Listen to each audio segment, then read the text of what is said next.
For years, the young punks of the band Milton put Stratford, a hamlet known for its Shakespearean theatre, swans upon the Avon, bed and breakfast, and Bieber breeding, back on the hardcore map. Their frantic live shows and hedonistic stage presence was indeed a refreshing blow to the small town's music scene. Now, reforming and honing their skills, Jay Holdsworth, Ian Penner, and Calder McKenna have rechristened their Project Chaos simply as Slouch, which, at best, sums up their sound, a crusty, ear-splitting cacophony of jaded rhythms, plaintive vocals, and unforgettable melody.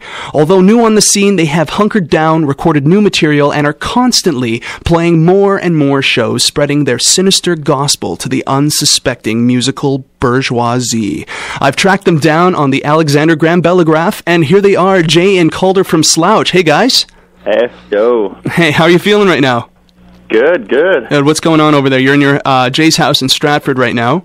Yeah, just, the TV's on silently in the background, drinking some coffee. Okay. Yeah. So it's the weather's as bad over there as it is here? It's pretty crummy. Pretty crummy, okay. Thank you for minding your language on the radio. Okay, so first of all, the new tracks are sounding fantastic. Where'd you record those? We recorded them at a place called Beach Road Studios. It's about 10 minutes outside of Goderich. We recorded with this guy named Siegfried Meyer. From Curtis, yeah. Yeah, right, okay, cool. Yeah, it was really fun. We bashed out 7 tracks in about a day and a half, really. Excellent, okay. And so how far away are you from finishing what you consider to be your release? I mean, what kind of release? Is it going to be a full length? Is it going to be an EP?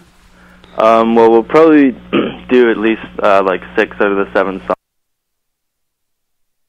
songs, and we still need to send it away somewhere to get a bunch of CDs made up and stuff. Okay. And so, yeah, hopefully we're going to be getting on that pretty soon. Excellent. Little by little, right? Yeah. Yep.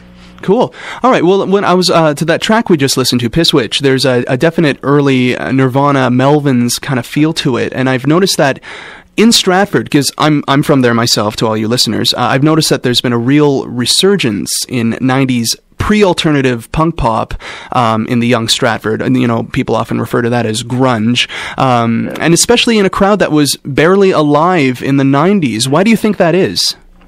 I don't know. A lot of those guys, like one of the bands being Diabetes and everyone, I guess when we were little, hearing all that music on the radio, also older brothers and stuff got us all into that sort of thing. Sure. Sure.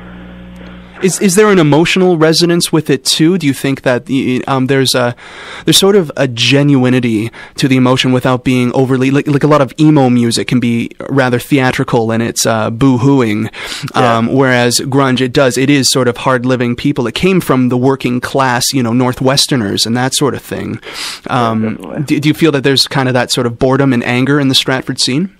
Absolutely. Okay. All right. Yeah. Alcohol as well. And alcohol. Okay, sure.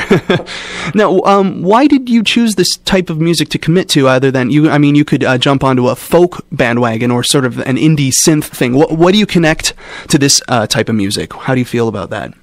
For some reason, we didn't really think too much about sort of stuff we were playing or creating. It just kind of came out naturally that way. We also have a kind of wide range of sounds as well. Me, Calder, and Ian have all been in a bunch of different bands and have all played a bunch of different styles of music, and it just all kind of ended up coming down to the same sort of thing that we all started on, which I guess is just straightforward sort of rock and roll kind of raunchiness, The raunchiness, okay. And I mean, that's deep-rooted in punk as well. I mean, there's nothing too precious about it. Yeah. Okay, excellent. Well, okay, so you mentioned, Calder, you mentioned in your email to me that, there's, quoting, F all to play in Stratford, but you'd think that there's a town rich with culture would have more opportunities for live bands. I mean, how do you feel about that? Well, it's mostly, the only bands that can get shows really are sort of bar-type bands, and most of the people that like our band are all under 19, so they can't get into the shows. Right. Like that and that sort of thing.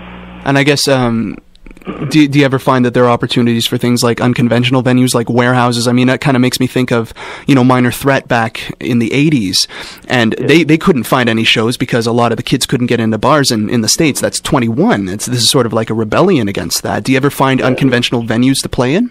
Well, yeah, a friend of ours, he had this warehouse sort of space, and he was having lots of shows there for a while, and also just people's houses and stuff like that. Like, we played in Ian's basement a bunch of times where we jam, had people there and whatnot. Do you prefer the house show?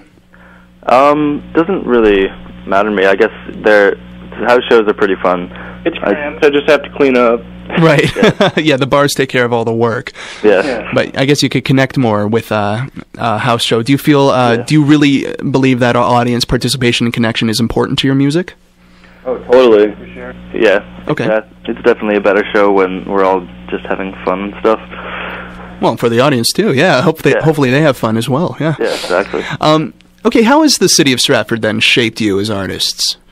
I don't know. It's hard to say how that's affected us not really being able to play lots of places and mostly, I don't know. What do you guys think? I don't know, it kind of gives us a lot of time to sit around and write new stuff and kind of come up with different ideas for sounds and everything. And I don't know, just kind of, there's lots of really talented, interesting people here who definitely, like, I've been inspired by all my friends many times, or also been inspired by, like, the crazy people on the street Okay. doing weird stuff. Okay. Does that guy who hands out all those numbers, is he still in town? Yeah, Like little pieces of paper with like different like binary numbers. Is that guy still there? I don't think so. Okay. I'm just wasn't. That's the first thing that came to mind.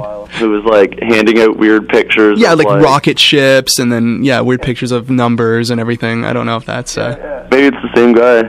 Okay, maybe he's moved on to a new direction in his career. Yeah. Yeah, exactly. Okay.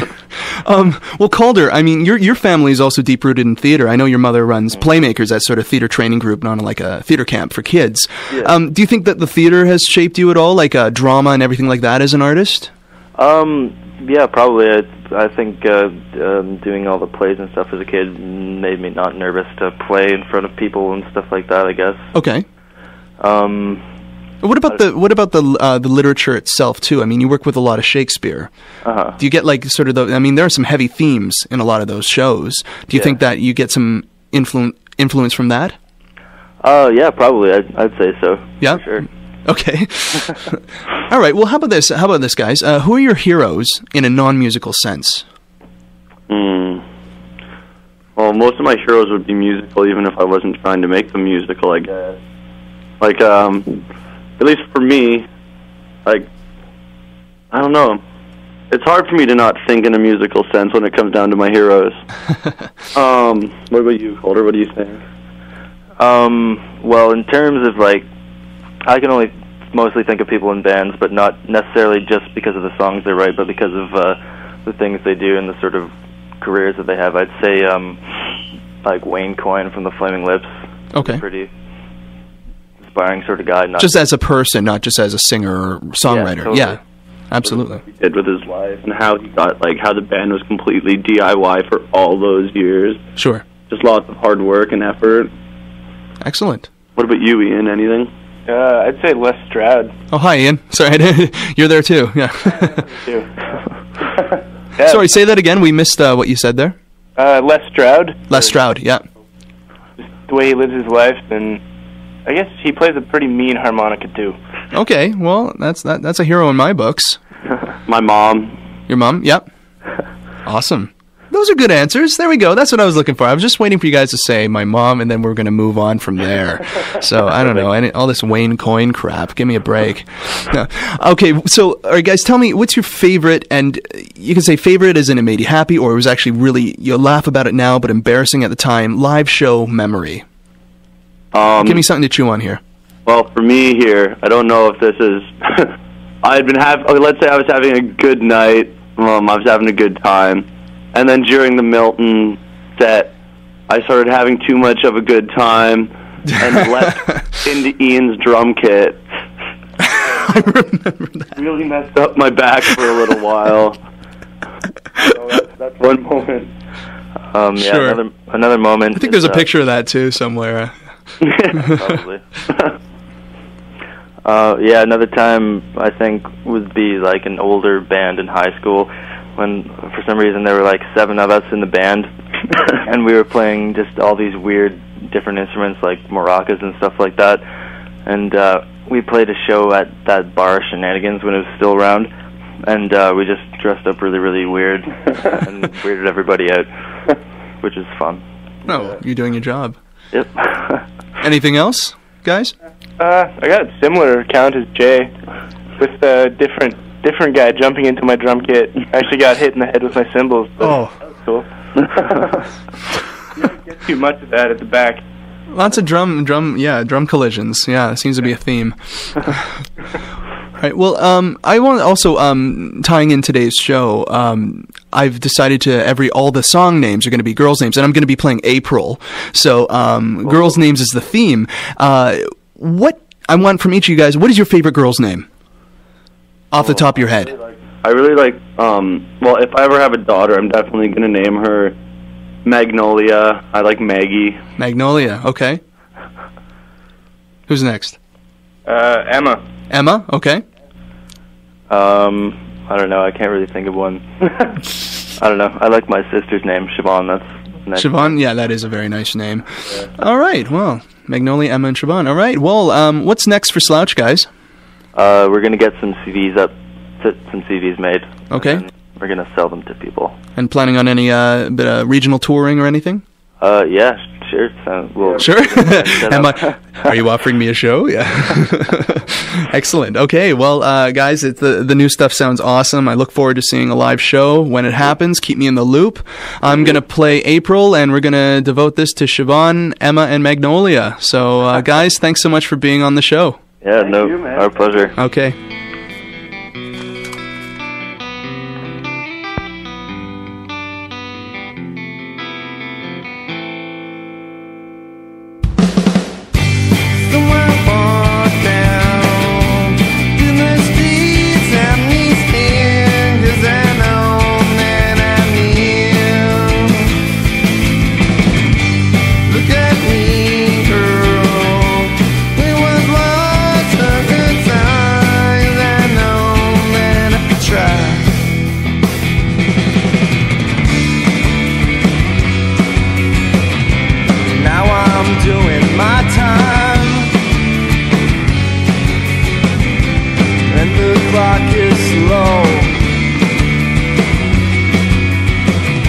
Sure, I'm wasting my time.